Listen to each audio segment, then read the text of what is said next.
50 евра, толку чини лабораториско испитување на гинеколошките бактерии и брисеви со сини картони со новото пресметување на партиципација.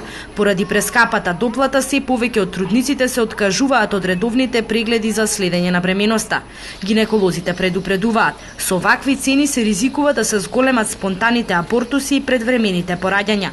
Редовните прегледи се значајни за откривање на тешките аномалии и инфекции кај бебињата, но се повеќе од идните мајки се откажуваат од вакви вид на испитувања, бидејќи немаат средства да ја платат партиципацијата. Сега на нас не тражат 3000.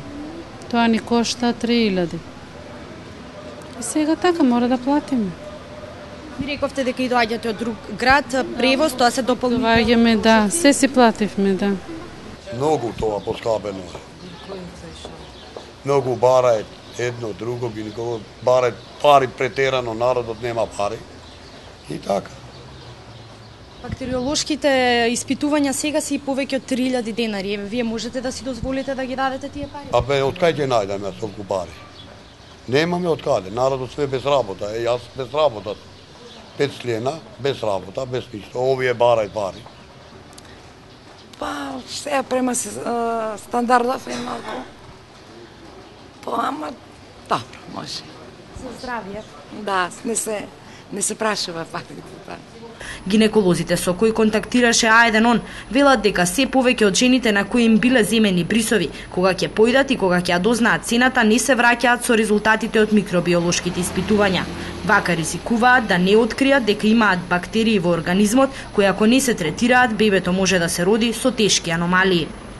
Нашите соговорнички кои не сакаат да зборуваат пред камерата, велат дека со последните поскапувања фондот само ќе ги натера да се откажат од редовните гинеколошки прегледи кои што се задолжителни за редовно следење на бременоста. Со протоколите кои ги припиша Министерството за здравство, трудниците кои чекаат прво дете мора да направат 10 гинеколошки прегледи, додека второродките кај матичниот лекар мора да појдат 7 до 8 пати пред да се породат. Во текот на бременоста треба да се направат најмалку 3 гинеколошки бактериски брисеви, а и крвната слика треба да се проверува секој месец. Според новите протоколи, 3 пати во бременоста треба да се направат и контроли за жолтица, за сифилис и за рубеола. За една трудница да ги направи сите овие испитувања, ќе треба да одвои од својот буџет и повеќе од 100 евра, сума која повеќето од македонските семејства не можат да си ја дозволат.